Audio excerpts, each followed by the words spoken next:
Bonjour à tous, je réponds ici à la vidéo de youtubeur Jésus musulman. Prenons le Talmud de Babylone, Bava Metzia, Metsia, 59b. On nous rapporte l'histoire du four d'Aknaï, Arnaï, enfin bon, peu importe. où Rabbi Eliezer avait divergé d'avec la majorité des rabbins au sujet d'une question d'impureté. Rabbi Eliezer, pour prouver qu'il avait raison, avait essayé de démontrer son point de vue à l'aide de signes surnaturels, jusqu'à un moment donné où Rabbi Eliezer a dit « Si c'est moi qui ai raison, qu'une voix du ciel le confirme ».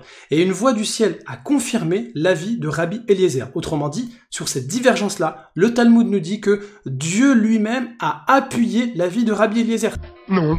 Or, qu'est-ce qu'ont dit les rabbins? Les rabbins ont dit, la Torah n'est pas dans le ciel. Autrement dit, c'est à nous les rabbins de juger selon la majorité. Non. Et comme ils étaient en majorité, ils se sont appuyés sur un passage de la Torah qui indique on doit écouter la majorité. Et donc, ils n'ont pas écouté Dieu qui a dit que c'était Rabbi Eliezer qui avait raison. J'ai dit non. Alors là, attendez 2 minutes, je pense qu'on a besoin de prendre une pause. Dieu lui-même, à travers le ciel, il dit c'est Rabbi Eliezer qui a raison. Mais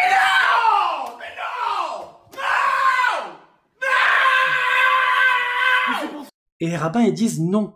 Ils disent non parce que tu nous as dit de suivre l'avis de la majorité dans Exode chapitre 23 verset 2. Mais l'avis de la majorité quand il s'agit des hommes, pas quand il s'agit de Dieu. Donc les rabbins eux-mêmes, ils vont s'opposer à Dieu. Dieu, il leur dit c'est Rabbi Eliezer qui a raison. Et eux, ils disent non, c'est pas lui qui a raison. Et par la suite, Rabbi Eliezer, il est excommunié.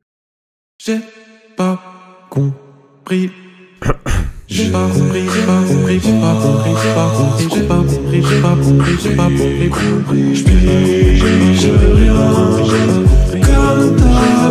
pas compris. Donc en fait, les rabbins, ils sont plus forts que Dieu lui-même. Et par la suite, on nous rapporte que certaines personnes sont allées voir le prophète Élie, parce que le prophète Élie, il apparaît à plusieurs reprises dans le Talmud, et ils ont demandé à Élie quelle était la réaction de Dieu à travers le refus de suivre ce qu'il a dit. Et donc, Élie aurait dit que Dieu aurait souri en disant « Mes enfants m'ont vaincu, mes enfants m'ont vaincu ». Mais vous imaginez la dinguerie qu'on trouve dans le Talmud. Wow. Bon allez, reprenons notre sérieux. Le midrash du four d'Arnaï est un midrash très célèbre et malheureusement très souvent mal compris. Ce n'est pas pour rien que des livres entiers ont été écrits à ce sujet. Ce midrash est un récit fondamental pour comprendre le fonctionnement de la jurisprudence dans le judaïsme. Mais attention, nous parlons ici de jurisprudence, pas de la loi. Avant tout, expliquons ce qu'est un midrash. Pour présenter ce qu'est un midrash, je vais donner la définition de Ramban, Nachmanide. Sachez que nous avons 3 sortes de livres. La première, ce sont les 24 livres de ce que vous appelez la Bible, et nous tous leur prêtons une foi totale. La seconde est appelée Talmud. Celui-ci consiste dans l'explication des préceptes de la Torah, car dans la Torah, il y a 613 préceptes qui tous sont explicités dans le Talmud, et nous avons confiance en cette explication. Nous disposons encore d'une 3e sorte de livre, appelé Midrash, ce qui signifie sermon. C'est un peu comme si l'évêque se levait pour prononcer un sermon et que l'un des auditeurs, trouvant celui-ci exact, l'inscrivait par écrit. Si l'on prête foi à ce livre, tant mieux, mais si l'on n'y croit pas, on n'en subira aucun tort. Jésus musulman nous présente ce Midrash, mais lui-même concède à demi-mot que cette histoire est fausse. Je doute qu'il pense que les rabbins puissent faire des miracles aussi simplement, ou au pire encore, que Dieu rigole et parle aux hommes aussi facilement. La réalité de ce Midrash est avant tout didactique. On ne cherche pas à raconter une réalité historique, mais seulement à expliquer le sens du fonctionnement d'un phénomène religieux. Ici, la jurisprudence à l'aide d'un récit. Ce Midrash débat sur la capacité à purifier un four fait à partir de morceaux d'argile en serpentin, d'où son nom, le four d'Arnaï, qui veut dire serpent. Le texte n'explique pas les arguments des parties prenantes, mais les méthodes pour expliquer leurs avis. D'un côté, nous avons le parti qui considère que le four ne peut pas être purifié, représenté par plusieurs rabbins dont le chef de file est ici Rabbi Yehoshua. Et de l'autre côté, ceux qui pensent que le four peut être purifié, qui est représenté aussi par plusieurs rabbins, dont seule la voix de Rabbi Eliezer est rapportée. Le texte ne nous dit pas les arguments des 2 parties, puisque, rappelons-le, le débat sur un sujet législatif se fait à partir de raisonnements ou de citations bibliques. Mais ici, ce n'est pas le fond du débat qui intéresse le Talmud, mais la forme. Rabbi Eliezer utilise une autre méthode, complètement novatrice par rapport à la méthode normalement utilisée. Il va se justifier à partir de miracles. En réalité, l'histoire du four en lui-même n'est qu'un prétexte pour justifier le récit entre les protagonistes. C'est la raison pour laquelle la discussion de fond n'est pas mentionnée. Rabbi Eliezer explique que s'il a raison, si son avis est véridique, alors l'arbre bougera. Et en effet, l'arbre bouge. puis que le fleuve se déplace, d'aval en amont, ce que le fleuve fait, puis que les murs du lieu d'étude s'écroulent, alors les murs s'affaissent. Mais face à ces miracles, le parti opposé reste de marbre, et pour cause, les miracles n'ont pas de valeur pour eux. Cette vision est une lecture typique de la Bible et du judaïsme. Les miracles ne prouvent rien. Et cela pour plusieurs raisons. La première, c'est que selon la Torah elle-même, les miracles ne sont pas des preuves, puisque les faux prophètes eux-mêmes peuvent faire des miracles. Et la Torah insiste, même s'il fait des miracles, ça ne veut pas dire qu'il est un vrai prophète. Peut-être un prophète apparaîtra-t-il un jour parmi vous, ou un visionnaire qui vous donnera un signe miraculeux, ou vous annoncera un prodige. Deutéronome 13. La deuxième raison, c'est que toute la vision pratique de la Torah est basée sur l'idée que le miracle ne prouve rien. Tout au long du début du livre de l'Exode, Moïse effectue de multiples miracles. Il se donne la lèpre, transforme un bâton en serpent, effectue 10 plaies, ouvre la mer en deux, crée des nuées, etc.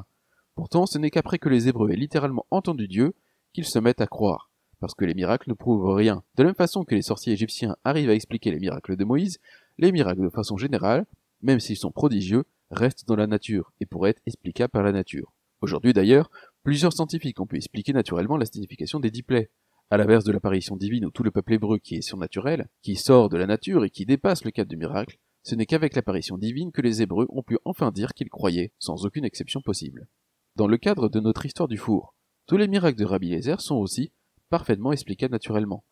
La géoarchéologue Beverly Goldman et l'historien Henry Abramson ont d'ailleurs émis l'hypothèse que les événements mentionnés dans l'histoire sont une version mythifiée des effets d'un tsunami dans la région causée par le tremblement de terre d'Antioche en l'an 115. C'est la raison pour laquelle les rabbins restent de marre face à Rabbi Eliezer et répondent « On ne peut pas prouver à partir d'un arbre ou d'un cours d'eau ». Alors, dans une tentative désespérée, Rabbi Eliezer demande au ciel de prouver qu'il a raison. Et c'est alors qu'une Bat-Kol répond « Pourquoi es-tu en désaccord avec Rabbi Eliezer alors que la Torah est conforme à son opinion partout où il exprime son opinion ?» Et c'est ici que notre youtubeur fait deux erreurs. La première, c'est qu'il pense qu'une Bat-Kol, c'est Dieu qui parle. La seconde, c'est de croire que la Bat-Kol dit que Rabbi Eliezer a raison dans notre cas. Or, à aucun moment la Bat-Kol ne dit ces mots. Ici, la Bat-Kol n'affirme rien. Elle pose une question. Pourquoi s'opposer à l'avis de Rabbi Eliezer alors qu'on lui donne habituellement toujours raison? Si Jésus musulman avait fait un petit peu de recherche, il aurait vu qu'une Bat-Kol n'avait rien à voir avec Dieu. Sur un site de questions-réponses, on lit. Il est important de noter qu'une Bat-Kol, une voix surgie des cieux, n'a rien de prophétique ou divin. Il s'agit simplement d'un dévoilement dans le monde, ou plus précisément d'un terme grec traduit en hébreu d'une voix dont on ne connaît pas l'auteur. Un son entendu, un avis édicté, mais on ne sait pas par qui. Par exemple, avant, on posait la question du sujet à un enfant, dans la rue, etc. Selon Rabbi Meir, Aboulafia et Rav Sadia Gaon, il s'agit d'un simple écho qui revient. En fait, il s'agit plus d'un signe qu'autre chose. En gros, il s'agit d'un énième pseudo-miracle de Rabbi Eliezer. Ce à quoi Rabbi Yeshua va répondre pour mettre fin à cette étrange méthodologie par deux versets. Le premier, la Torah n'est pas dans les cieux.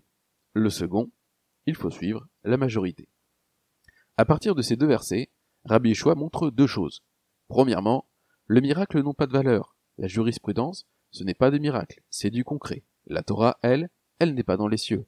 Elle est parfaite et ne changera pas. Il n'y a ni défaut ni doute dans notre Torah qui nécessiterait une preuve céleste. Et surtout, on n'attend pas de preuve céleste ou de miracle pour chaque décision juridique. Et cela, selon la Torah elle-même. Deuxièmement, Rabbi Eliezer n'est pas censé insister autant puisque le parti de Rabbi Yeshua était majoritaire. Rabbi Eliezer devrait s'y plier, et n'est pas censé trouver des astuces à base d'arbres et de ruisseaux pour faire valoir sa position. Le plus intéressant est certainement la conclusion de cette histoire. Rappelons-le, Dieu n'est pas une seule fois intervenu en personne dans ce débat, ni par les miracles, qui peuvent avoir une explication naturelle, ni par la Bat-Kol, qui, nous l'avons dit, n'est pas divine. Alors, Rabbi Nathan, qui a le pouvoir de parler avec le prophète Élie, lui demande ce qu'en a pensé Dieu. Le simple fait que Rabbi Nathan pose cette question suffit à prouver que Dieu n'est pas la Bat-Kol. Et la réponse de Élie est surprenante. Il répond « Dieu a ri et a dit « Ni trop ni béni », ce qu'on peut traduire par « Mes fils m'ont vaincu », mais aussi par « Mes fils m'ont fait vaincre ». Deux traductions possibles avec deux sens opposés, mais complémentaires. Pourquoi Dieu rit? Rappelez-vous, Jésus musulman pensait que Dieu était du côté de Rabbi Eliezer, mais le fait que la loi est contre lui, et que Dieu en rit, nous prouve que Jésus musulman se trompait. Dieu a été du côté de Rabbi Yeshua. Pourquoi? Et qu'y a-t-il de drôle au juste? L'exégèse de tout ce midrash du Four Narnaï va nous être donné par Rav Nissim Gaon, dans son commentaire sur Brachot à la page 19a. Celui-ci nous explique qu'ici Dieu a fait, si l'on peut dire ainsi, un test, presque un piège même. Il a piégé Rabbi Yeshua à base de miracles et de Bat-Kol. Ce piège servait à voir si Rabbi Yeshua allait tomber dedans ou allait suivre la Torah. Rabbi Yeshua a remporté la victoire face à ce test, Il a fait ce que Dieu demandait, à savoir suivre la Torah, ne pas donner de crédit au miracle et suivre la majorité. C'est le sens de Méphis m'ont vaincu. Ils ont réussi le test de Dieu. Et c'est ainsi que Rav Nissim Gaon conclut. C'est bien Dieu qui dit dans la Torah, car l'Éternel votre Dieu vous met à l'épreuve. Deutéronome 13. Oh, comme c'est bizarre. Oh, alors. Dieu ici rigole de joie. Ses fils ont compris le sens de la Torah et n'ont pas suivi leurs instincts. Rav Nissim Gaon faisait partie des Géonim, c'est-à-dire les rabbins de la génération qui suivirent de près ceux qui ont écrit le Talmud. Lui-même déclare dans son commentaire suivre l'explication de son maître, le Rav Chaim Gaon. Sa compréhension du texte talmudique est donc l'une des plus authentiques. Rappelez-vous, j'ai précisé au début de la vidéo, mais attention, nous parlons ici de jurisprudence, pas de loi. Parce que si la loi, la Torah, vient de Dieu, la jurisprudence, elle, vient bien des hommes. Nous ne devons pas attendre une intervention divine ou même un miracle pour interpréter la Torah. Dieu l'a donnée aux hommes pour que les juges fassent leur travail. Et c'est ici tout le sens de ce récit. Mais c'est une dinguerie! Ouais bon, le truc de fou, c'est que t'y comprends rien en fait. Trop bête, la loose.